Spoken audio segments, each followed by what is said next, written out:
Awitin natin ang Amindain.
You make peace that Jesus stable all the time. Multitude turn the water into wine. Today we go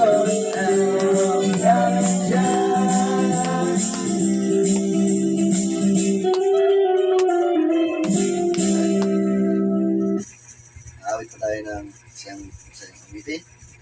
Amen. Awitin natin ang "When the Road is Called Up Yonder."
Ulitin natin ang Line in.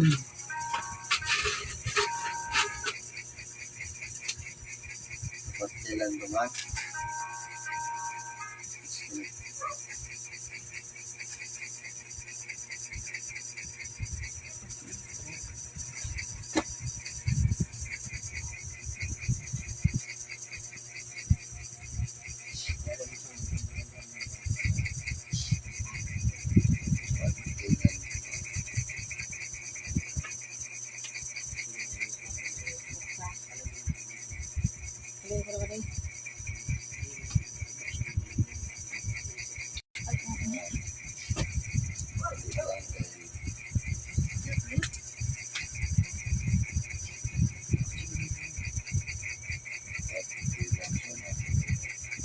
The Bluetooth device is ready to pair.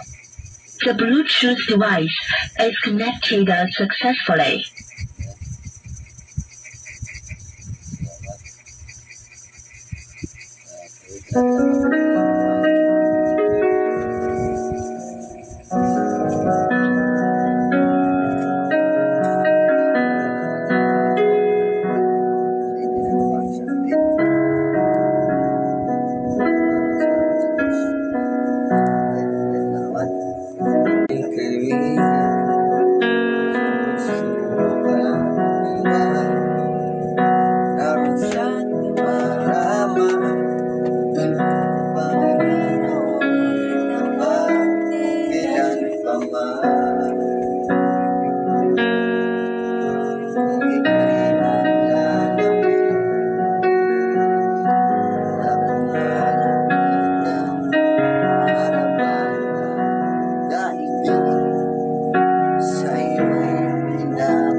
tayo ng cellphone.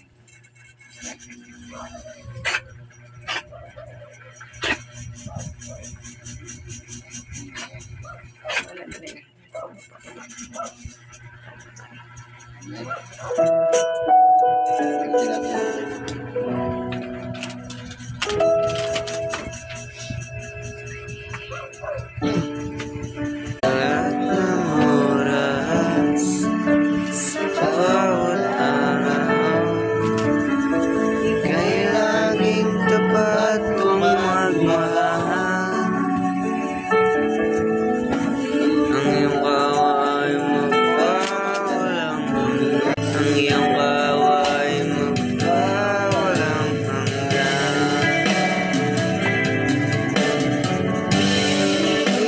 Isinasamba kita,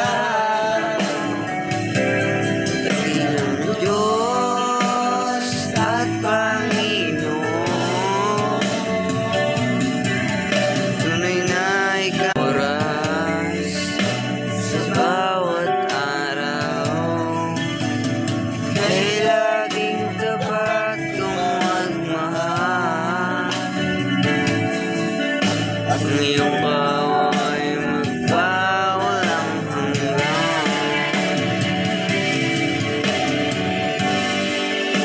Sinasamba kita,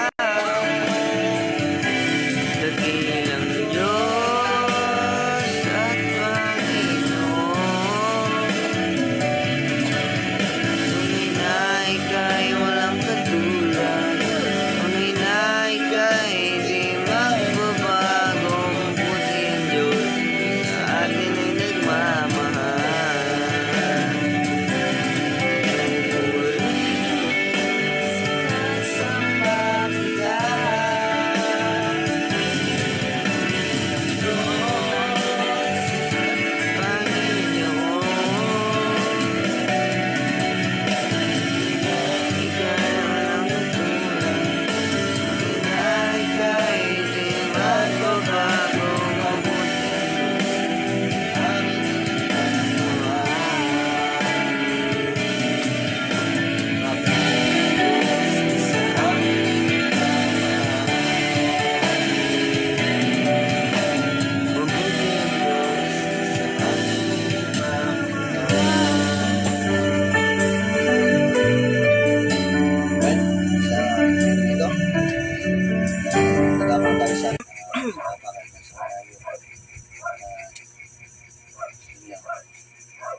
Salamat din ako na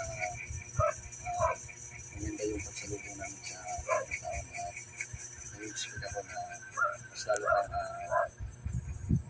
lalo pa pinayang darating sa taong ito. At kung meron pa ay kaya po sa Sister Denny.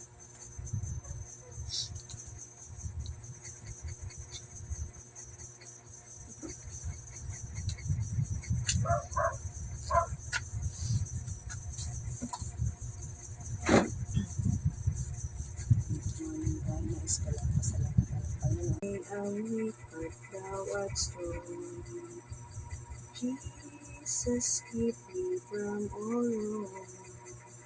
I'll be satisfied as long as I walk with you, close to Thee. Just a closer walk with you. God, if Jesus is my plea, daily walking close to Thee. Let it be, let it be. Though this world of darkness stays, if I falter, Lord, who cares? Who will be my burden shares? None but Thee, the Lord, none but Thee. Just a closer walk with Thee. God, if Jesus is my plea, daily walking close to Thee. Let it be, let it be. When my paper life is over, time for me will be no more. Guide me gently, safely home to thy kingdom shore, to thy shore. Just a closer walk with thee. Grant it, Jesus, is my plea. Take Amen. Wala na. Bago tayo ng awitin.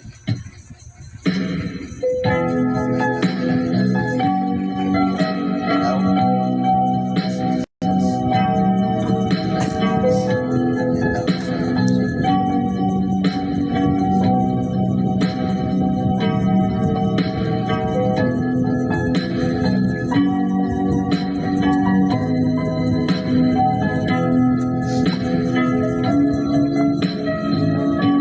wings.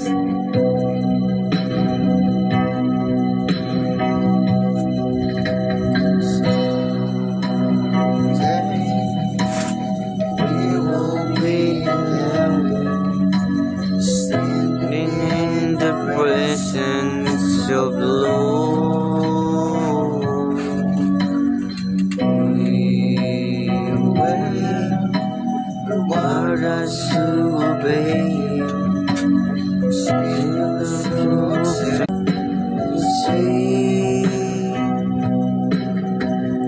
are you keeping on the commandments that He gave? Are you ready now to please the Lord?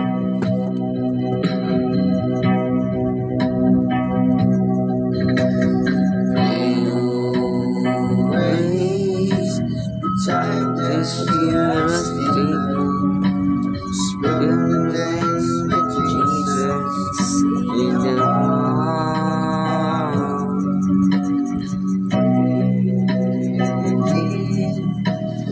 Always in the spirit, always feel. Are you ready now to praise Jesus?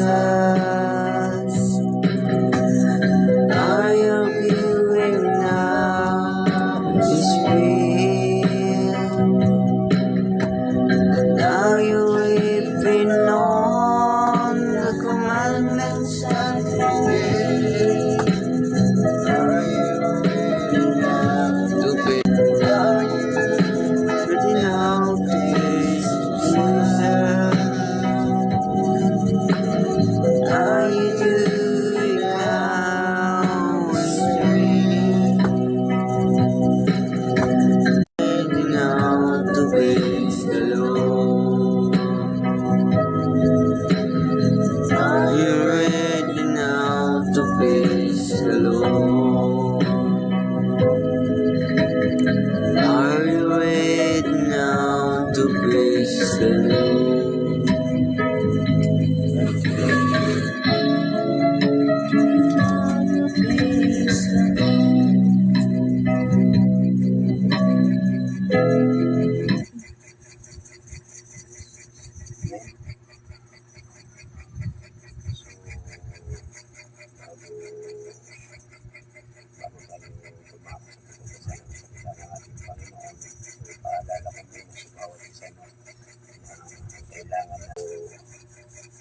parang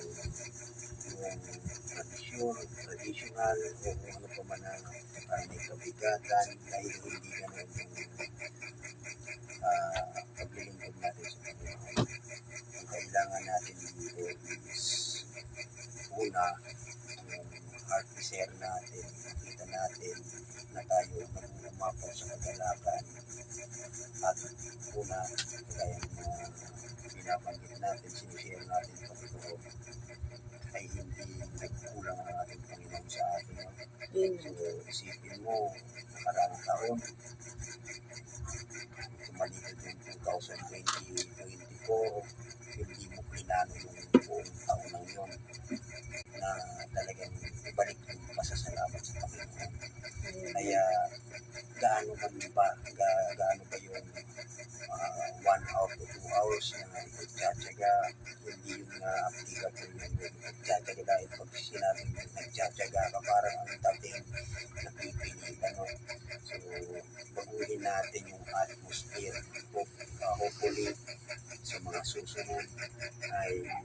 umayon tayo sa katumbas na halaga na biyaya ng Panginoon. Binigyan tayo ng pribilehiyo na marami yung naghangat ng iba. Pero hindi nila ito, hindi para sa kanila ito, hindi parang one natin one. Hindi ito yung appreciation natin na tayo ay tinawag at pinili ng ating Panginoon. So, personally, ako ay hindi masaya pag yung isang linggo na hindi makakadalo, hindi magkakaroon ng fellowship para sa ating Panginoon dahil yun yung pinakang buhay natin. Yung the rest ay parang pinapahintulutan lang tayo na magkaroon tayo ng experience day by day. Baga ito ay nauukol dito sa temporary na buhay na ito yung sabi nga natin, mas mahaba yung araw at saka oras na ginugugol natin sa mga bagay na dito nauukol sa mundo para kumbaga yung physicality natin yun yung mabigyan natin ng importansya pero pagdating ng yung para sa ating Panginoon i-focus naman natin yung ating sarili i-offer natin yung ating sarili sa ating Panginoon. So salamat dahil it's already 2025 maraming memory, good or bad, all things work together for good. Dahil yan ay ang purpose kung bakit pinahintulutan na maganap yan sa buhay natin, yung identity natin. At kung gaano pa ito tatagal, ay tiyak na wala na itong kinalaman sa ating kaligtasan. Hindi na ito kung paano yung iba ay kanila pang pinagsusumikapan, no? Na tinatrabaho, pero sa atin appreciation na lang ito. So maging grateful tayo sa bagay na yan. Kaya salamat na yung New Year natin hindi na tayo pinabayaan. Walang ganun na experience. Minsan may mga trials pero positive tayo na bahagi yun. Namumul tayo sa anong karakter ng isang totoong bride of Christ.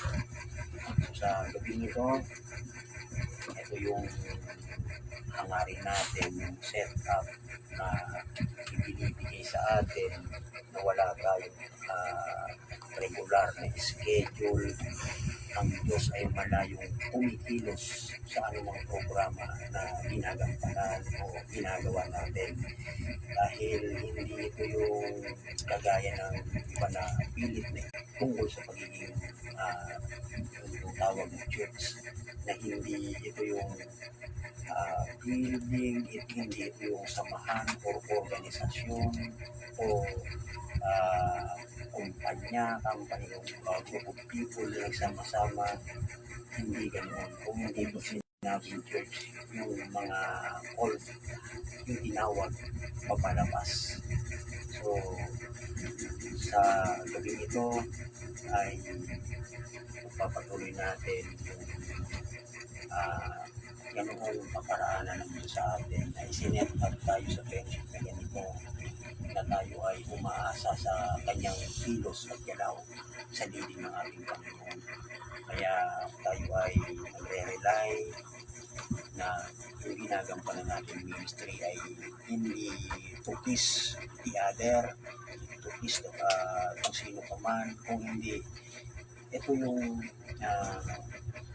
kuha natin sa ating Panginoon, yung kaparaan sa atin. Kaya tayo ay panatag yung loob natin, kagaya ng mga fellowship natin, may mga isiniset tayo na kung anong araw lang tayo makakapunta doon. And hopefully, mas lalong lalago ito dahil hindi natin ito kagustuhan. Ang Diyos yung nagplano para sa atin, siya yung arkitekto nito. Ang plano ay siya ang may gawa. At ito yung takdang oras para yung lahat ng plano ng Panginoon ay mag-manifest na para sa nalalabing kapanahunan, nalalabing bahagi ng ministry ng Bride of Christ in this last days. So, sa gabi dito ay gusto kong magbasa at makinig tayo sa binabasa ng sa ganoon ay mas lalo tayong lalago. Hindi lahat ng oras kung ano yung estado natin, speaking sa edad, hindi parating bata, hindi parating teenager, binata, alaga, ganoon. Kung hindi, papunta tayo lahat sa maturity, lalo sa spiritual. Ang bawat isa sa atin ay kinakailangan na ma-experience natin personally kung paano kataguhin ng ating Panginoon. Hindi dito kailangan asa yung sarili natin na ang mga magulang natin is a Christian or sinasabing believer, message believer ay maging kampante tayo. So mayroon sa atin na tinatawag na yung thirst. Daw tayo ang bawat isa ay hindi ng ating Panginoon. Mayroon ganong pagkaumaw dahil siyempre yung sasabi dito Joel 2:28 hanggang 32, and it shall come to pass afterward that I will pour out my spirit upon all flesh, and you and your sons and your daughters shall prophesy, your old men shall dream dreams, your young men shall see visions. Dialog. At mangyayari pagkatapos ng ibubuhos ko ang aking espiritu sa lahat ng laman, at ang inyong mga anak na lalaki at babae ay magugula, ang inyong mga matanda ay magsisipanaginip ng mga panaginip, ang inyong mga binata ay mga kakakita ng mga pangitain. Verse 29. And also upon the servants sa makita ng mga kabugalatan sa langit, sa lupa, dugo at apoy, at ang halihing puso. Sa verse 31, the sun shall be turned into darkness, and the moon into blood, before the great and terrible day of the Lord come. Ang araw ay magiging kadiliman, at ang buwan ay dugo, bago dumating ang dakila at kilabot na kaarawan ng Panginoon. Verse 32, and it shall come to pass that whosoever shall call on the name of the Lord shall be delivered for him, na magdagdag ng pagpapala sa kanyang salita. So, ito yung first Sunday ng month of January 2025. Kaya yung subject natin ay related, nire-relate natin sa kalagayan.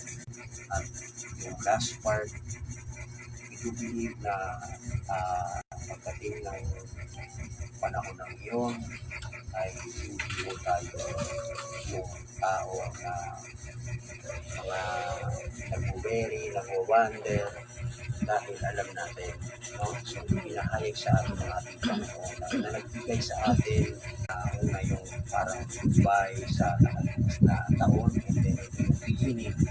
Kasi dito habang wala pa tayo sa eternity, sa literal standpoint or natural standpoint, patuloy na tumatakbo yung oras, no? Pero pagdating sa spiritual standpoint, mamaya makikita natin kung saan na tayo nagkaroon ng saan na tayo at saan ang ikabunyugod na junction, no?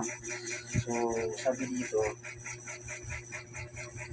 the junction God always, before this great junction of another, He always shows forth His power. So every time, no, sa mga nagdaang panahon, way back sa Old Testament and even sa mga nakalipas throughout the ages, every time na magkakaroon ng junction, parating pinapakita ng ating Panginoon yung kanyang kadakilaan and yung kanyang kapangyarihan. Like in the days of Noah, no? So, kung paano, sabi nga ng Bible, as it was in the days of Noah, so shall it be in the coming of the Son of Man.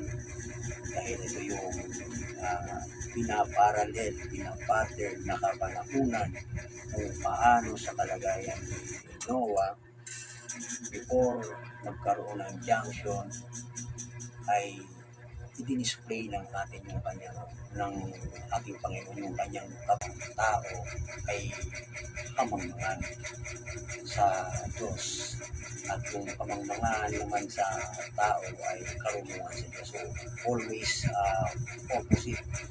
So yun yung nagiging parang law of contrast between right and wrong. Dito sa part na ito way back sa kanyang Noah or yung dumating yung anti-diyan ay hindi kayang paniwalaan si Noah dahil taliwas ito sa kanilang paniniwala. Hindi tayo kailangan umayon sa nakalis na natin paniniwala. Hindi tayo kailangan dumepende sa paniniwala ng sinasabi natin na kung ano lang yung inabot natin na kinagistang natin ang paniniwala ay magiging sapat kayo sa atin. Hindi po ganoon dahil kailangan individual, kailangan ma-experience ito personal. Eh sino na experience niya, nagkaroon siya ng commission, binigyan siya ng atas ng ating Panginoon na gumawa ng ark. So yun yung kaparaanan sa kanyang kapanahunan. Eh dito sa ating panahon, marami din yung kagaya ng iba, kaya nga sa atin hindi po hangat na magkaroon ng maraming tagapakinig dahil yung karamihan kung hindi sa house yun na, yun sa dalawang kagaya ng iba. No? Kaya hinihiwalay pagdating ng junction sa panahon ni Noah, saan napunta? Diba? Dalawang bagay lang para yan. Eh, kung nakita mo yung vindicated truth na recognize mo, ikaw ay papasok. Kaya nga, sabi yung 2 parts of redemption, ang redemption ay may 2 parts. May tinatawag na pag-come out and then come in. Papalalabas ka sa maling sistema, maling paniniwala, para ikaw ay pumasok sa tama, para ikaw makapumasok sa pagtawag ng ating Panginoon. Sabi dito,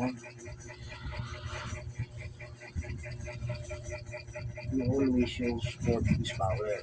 Man to the ages always breaks down and teaches away, and explain away and gets away from the living God. But just before the junction enters in a new dispensation, He appears on the scene with great miraculous signs and wonders. You always done it. So yun yung parating sign na pag mayroong tinatawag na junction, the people are always fighting together. Parating mayroong pusin. Marami dyan na iba yung kukontrahin ka, sasabihin ka na ikaw ay ganito, ganoon. Dahil ito yung separating na linya, di ba? Sinabi niya yung pagsasama yan kung paano makikita sa isang daan, may isang pinanggaling na daan sa bandang dulo, may junction, pasangayan. So, magkakaroon ng separation. Messenger ng Malakay po and Revelation 10 is going to do 2 things, dalawang magkaibang bagay. At yung dalawang magkaibang bagay ng yun, yung first part and then yung second part, hindi parehas yun, no?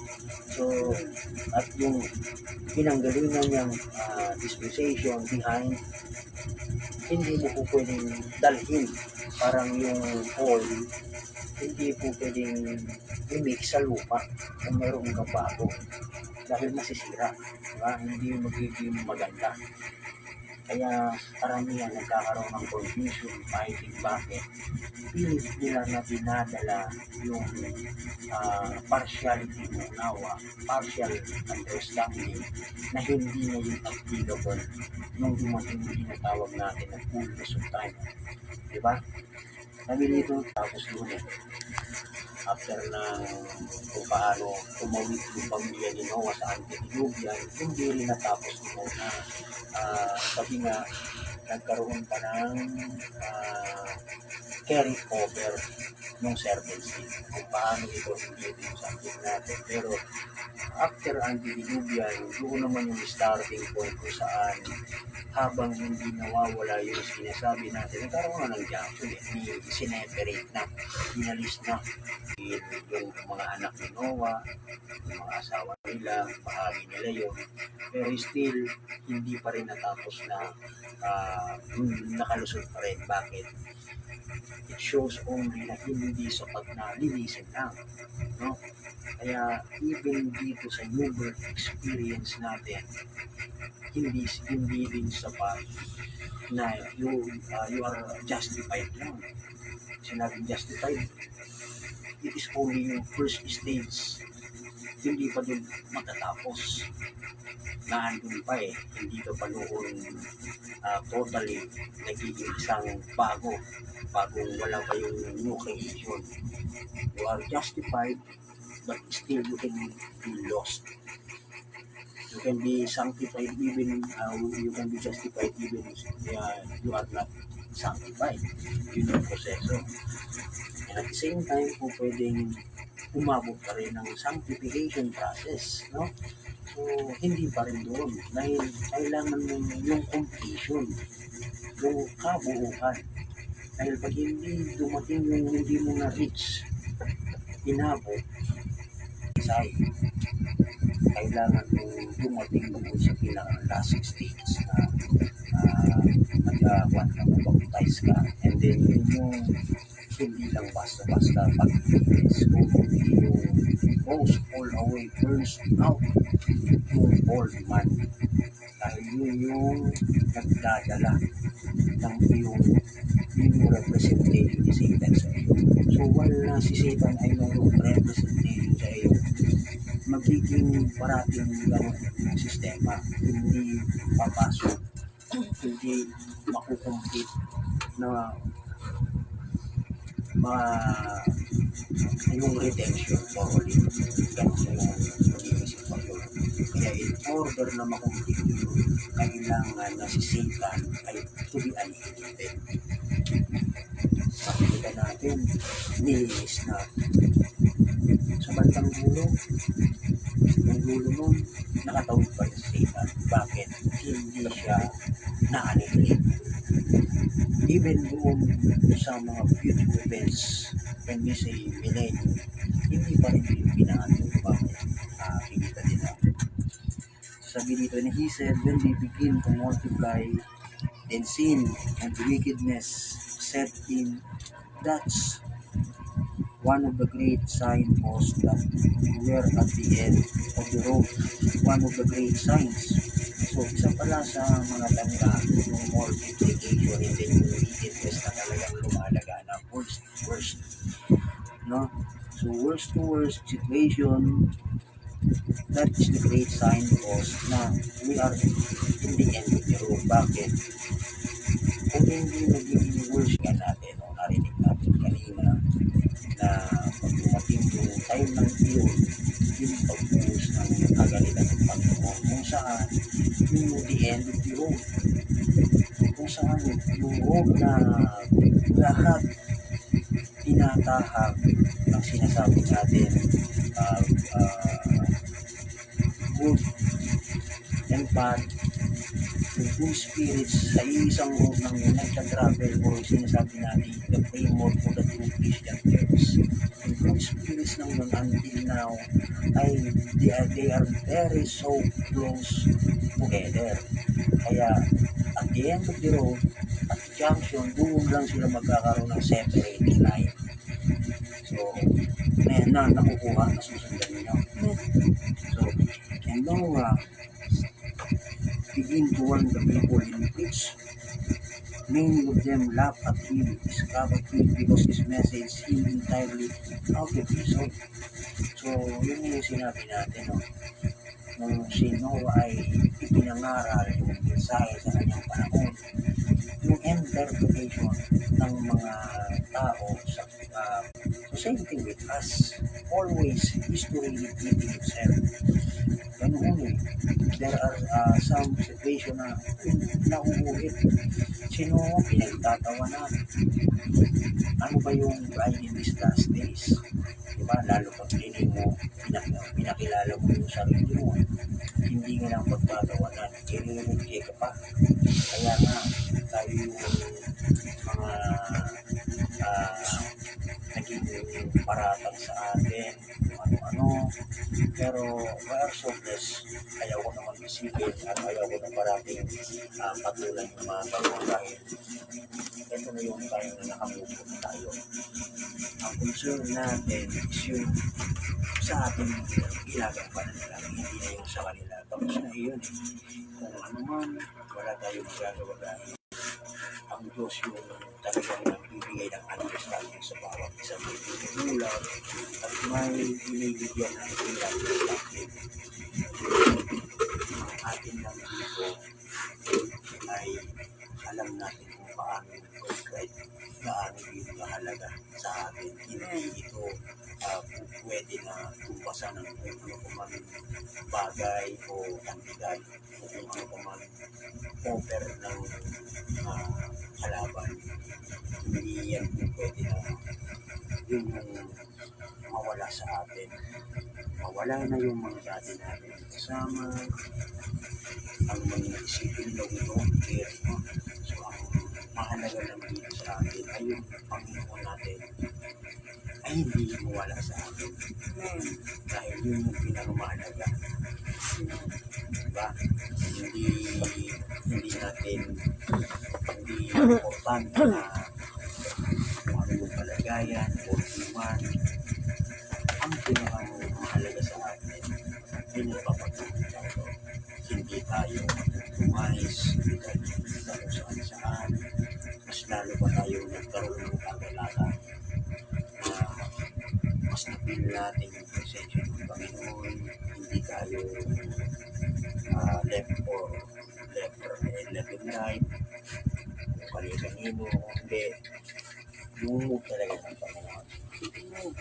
And then sabi dito, those who they love and make fun of today because you desire to live a full surrender life to the Lord Jesus. Ganoon eh.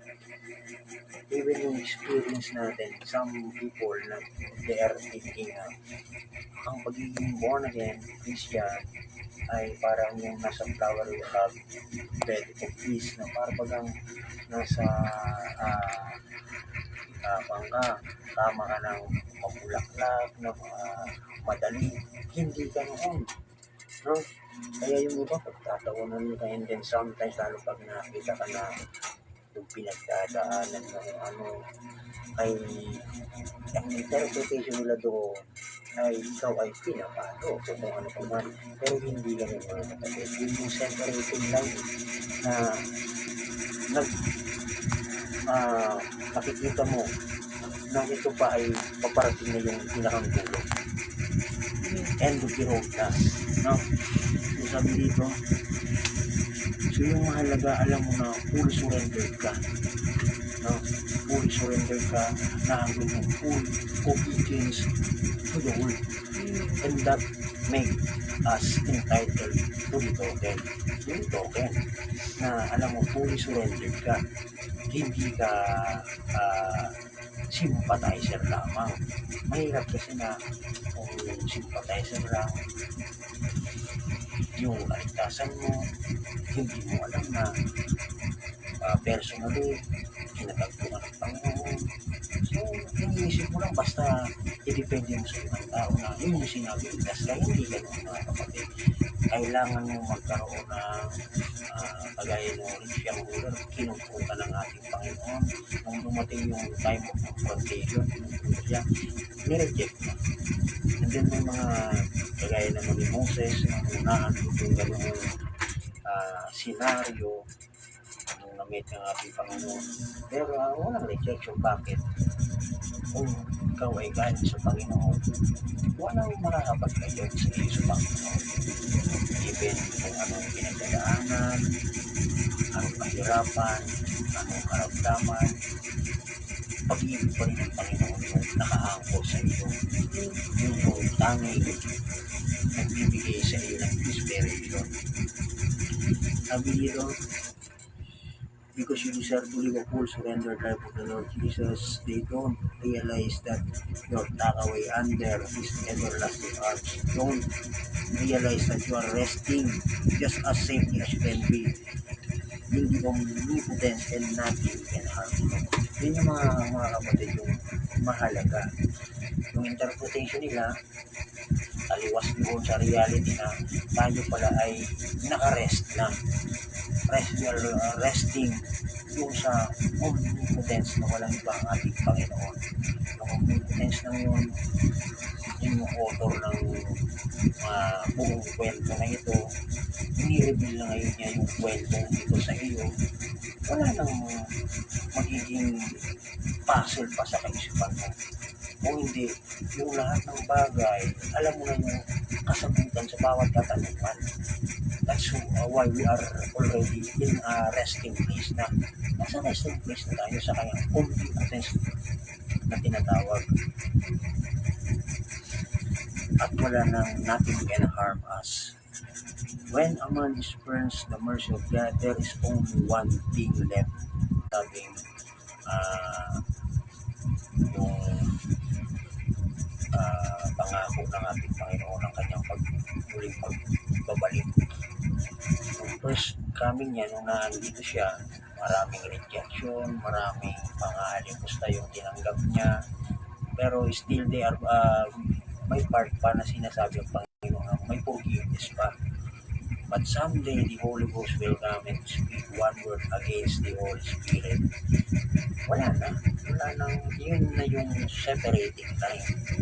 Maghihiwalay na yun, kakaroon na ng junction, kung saan wala nang natitira kung hindi kahatulan. No?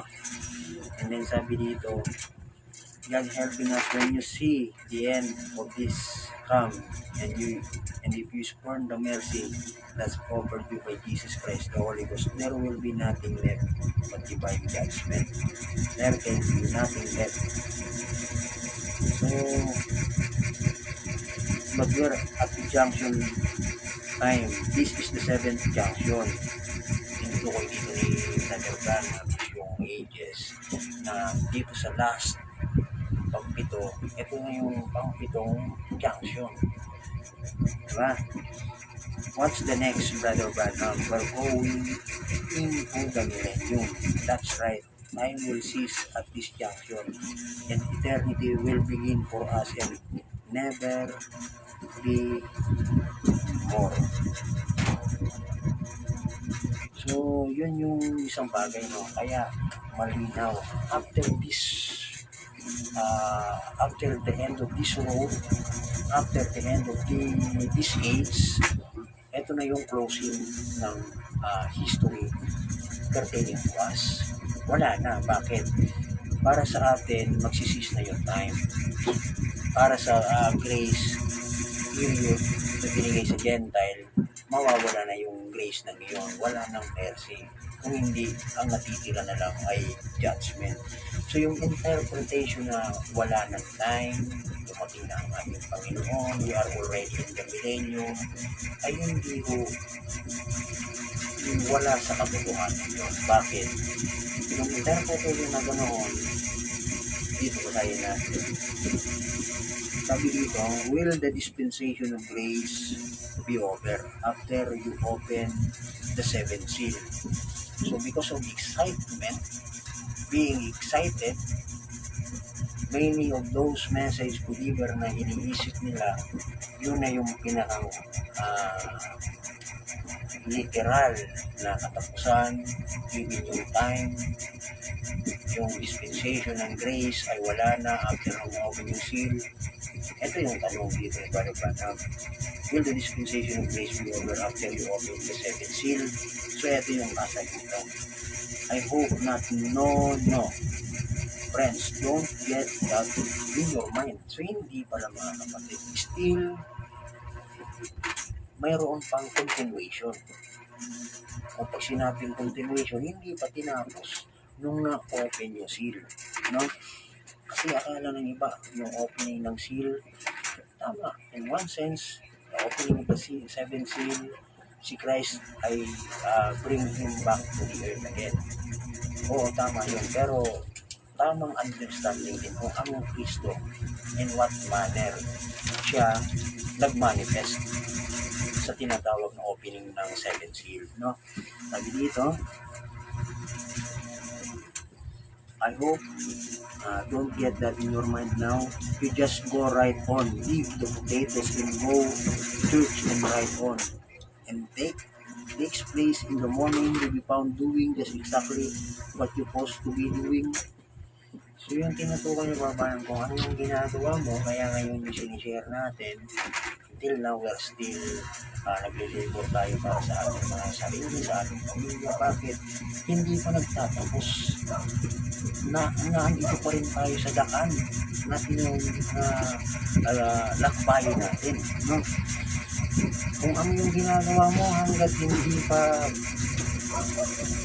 dumadating ang ating Panginoon, ipagpapatuloy yan. At kung dumating na ng Panginoon na ginagawa ka, ano yung ginagawa mo, ay hindi makapag-adlang yun para maiwan ka. Hindi ganoon yung programa. Sabi dito, so when you do, you twist the very thing away from the purpose that it's intended for. Pag na-misinterpret mo yung opening ng seventh seal o yung opening ng seals, in-apply mo ngayon, sinabi mo na yung mga bagay na may natural manifestation according to the promise of God, in advance mo na, very clear yung pagkakasabi ng mga prophet. You do twist the very thing away from the purpose that it's intended for. So itinwist mo, inilihis mo. Yun yung twisting, very clear yung pagkakasabi ng prophet. Kaya kung paano magaganap yung millennium according to the promise of God, it must be upon by His will and upon His season. Kung hindi pa yung season ng yun hindi pa dumadating yung season ng yun, hindi mo po pwedeng i-advance dahil very clear twisting yun. At yung may gawain lang ng gano'n ay si Satan. And then, yung mga naniniwala sa gano'ng pag-twist lang, are only those people na under the delusion din ni Satan. Kaya sabi dito, you get a little peculiar thoughts and you get your own ideas about things. Don't take your own idea. So sa madaling sabi ba, na ang mga nangyayari is yung pinagpapasiyan, hindi na talaga yung salita, kundi idea mo na lang yun. Just when you sit and listen to things like that, you say, thank you Lord. So yun know, kaya nga maraming natisod, maraming na-offended sa pamamagitan ng mga messages na hindi nila totally na position. Dahil nung sinabi ng prophet, balikan natin nung una, nasabi ng prophet between 1933 to 1977 ay isang bagay. Sinabi pa niya na bilang isang inspired ng salita ng ating Panginoon, bilang estudyante ng Panginoon, under His inspiration, i-predict niya yun. And then yung interpretation nga ng mga tao na nasa circle of message ay ito na yung rapture.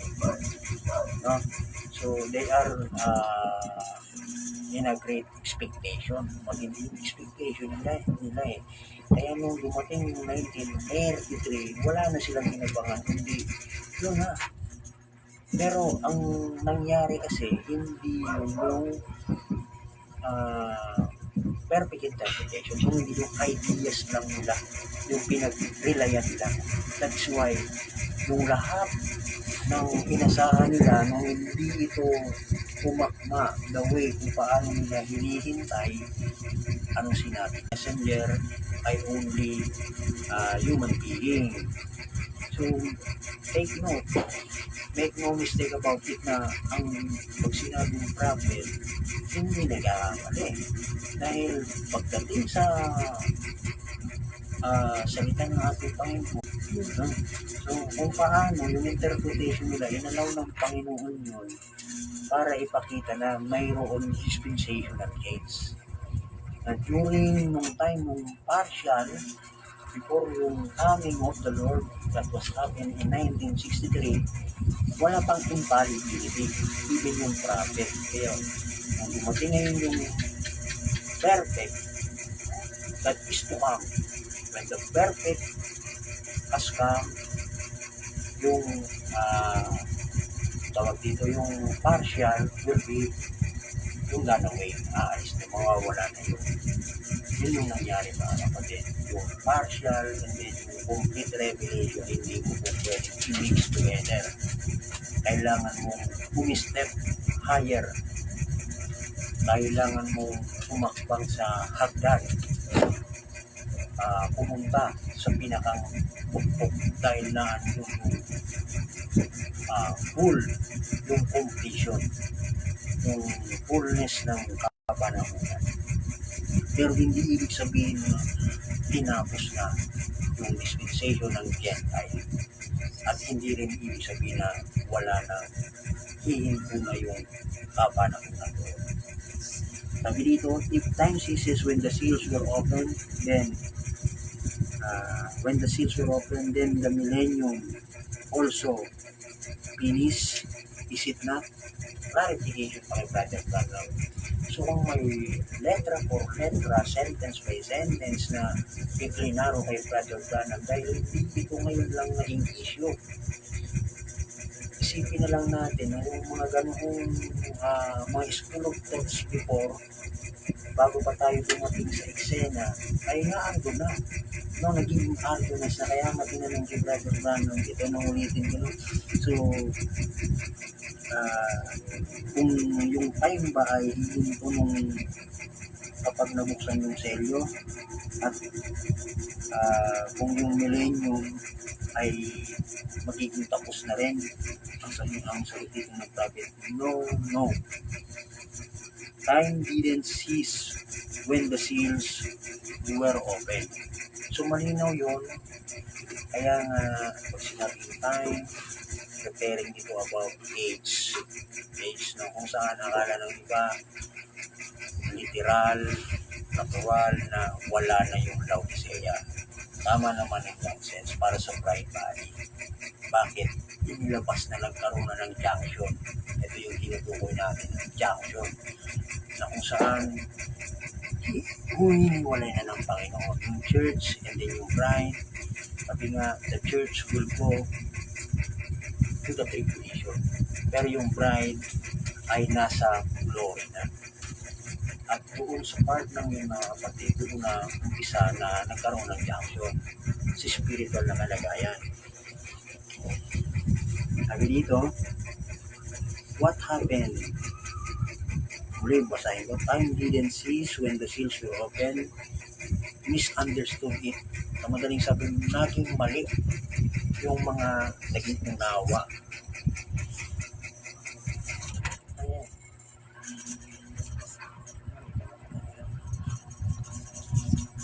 So, na-misunderstood. And then sa pagkaklaro dito, what happened? The mysteries was revealed, not time ceasing. Iba naman pala, hindi natapos yung time, hindi literal na natapos yung age, kung hindi yung mystery was revealed. No? Inihayag lang yung mga hiwaga. Sabi dito, just look what's real close post-millennialist na paniniwala yun. Bakit? Ito yung paliwanag ng minamahal na propeta natin. No?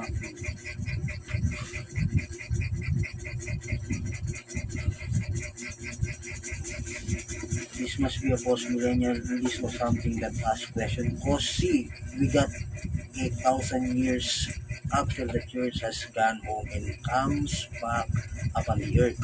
Then time ceases and the new inagaw, no? Inagaw na ng ating Panginoon. Mananatili, may time pa rin. May time element pa rin. Bakit? Mayroon pang kasunod na tinatawag na 1,000 years. And then yun yung eksaktong na tinatawag na millennium. Yun yung 1,000 years. And then after that, doon ngayon magsisis yung time. Pagdating ngayon ng eternity. No? Yun yung ending ng world. What had been left of in the dispensation behind us made known. So, yun lang ay para maipahayag, malaman natin yung mga mysteries behind the ages na hindi pa nila nakita at naunawaan. Yun pala yung purpose kung bakit mayroong opening ng 7 seals. Dahil kung hindi ma-open yun yung nagsiselyo ng programa, no, ng entire. Doon naka-repair yung bali yun yung pinakang sentro, yung opening ng seal para ihayag yung lahat ng hidden mysteries of God. Now some great theologian tried to corner me on that, said, Brother Branham, God someday will give you the secret of those 7 seals. Those 7 seals will be something that we'll never learn yet. That will something that's not even in the Bible. Kaya nga yung isang theologian, so mahaba pa, no? Mahaba pa talaga. Ito po natin yung last time. Gustong i-corner ang ating propeta na hindi niya ito namin napakinggan at yung parang gustong palabasin na wala ito sa Bible. Pero si Brother Branham hindi gano'n. Alam niya na pag sinabing Bible o 66 books, hindi mo kailangan mag-add. Kaya nga kung ang nananahan dyan, sabi ng pinapaniwalaan natin is yung Bible is made of old and new. You don't have to add anything na hindi naman essential. Let's say, anong magiging the complete, yung buong Biblia ay complete revelation yan ng ating Panginoon. Yung entire Bible, hindi mo po pwedeng dagdagan o bawasan. Ang kailangan sa pamamagitan ng tinatawag natin symbol, yung revelation lang ang kailangan, yung pahayag na ito ay sa pamamagitan ng kanyang vindicated prophet. So, malinaw. Sabi dito, itong last quote na lang, remember, this is the ending of the Gentile dispensation. Remember, it's thus saith the Lord. Ito pala yung ending ng Gentile dispensation. It's time for the Gentile to get ceased, and when the Gentile age ceases, then the gospel goes to the Jews, and it's all over then. So, mag-i-end, pag nag-end sa Gentile, yung gospel will be ibabalik po back again, dadalhin sa mga Hudyo. So, habang naandito tayo, hindi mo po pwedeng pumasok sa daan na tinatawag natin na Gentile dispensation, yung Jew. Bakit? Hindi po pwedeng mangusap ng Panginoon simultaneously o at the same time sa dalawang Jew and Gentile na yan. Kaya ang kailangan is magkaroon ng junction kung saan ang magiging separating, mapipilish yung Gentile dispensation, and then makakabalik muli yung gospel sa mga Hudyo. And then, sabi dito, Well, the Jews still have an opportunity to be saved after the Gentile dispensation comes to close. Ito yung isang magandang tanong. No? Kung mayroon pa bang Hudyo, no, na maliligtas ng after ng Gentile dispensation. Kaya nga kasi nung prenate natin na New Testament Church, yung Church of the Living God last time, ito yung sa pamamagitan ng paliwanag ng prophet, tinawag niya itong under the fourth mystery, yung one body that was made ng Jew and Gentile, yung New Testament Church yun. New Testament saints made ng Jew and Gentile, for by one Spirit, whether you are Jew, whether you are Gentile, we are baptized into one body, maging bond or free, ganun yung naging body of Christ, kalagayan. No? Kaya ang tanong, kung nagkaroon na ng one body made of Jew and Gentile, may maliligtas po bang mga Hudyo after ng Gentile dispensation? Ito yung klarong sagot ng prophet. Now notice here quickly now to get this. Yes, my dear Christian friend, the day of the Gentile is finishing right now. So, papatapos na yung day of Gentile, and God will return to the Jew. And let me say to this little church that I'm praying constantly, and prophecies from different parts of the country. They're pouring in here concerning this. I believe that the Jew, kung yung pinagbibilangan, may something yung pareho. Yun yung hindi mo kailangan na ipaliwanag instantly yung programa ng Panginoon para sabihin mayroon kang clear understanding. Hindi mo man ito ma-break kung ikaw ay isang message believer pero hindi ka makapagkwentuhan, hindi ka madadaya. Dahil alam mo, may nagre-response deep in your heart na kapag pinag-usapan yung message pertaining to us yun, alam mo kung sino ka, so kilala mo at alam mo kung ito ay totoo.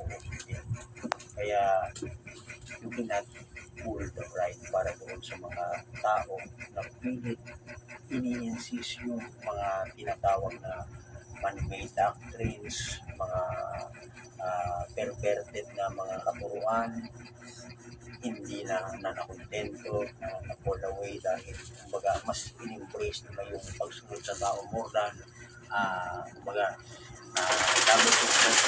more than love of God. No? So, God bless you all.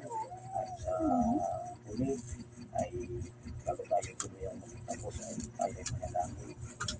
Panginoon Diyos, sa muli kami ay tapos ng pagkasalamat, Lord God, na minsan pa ay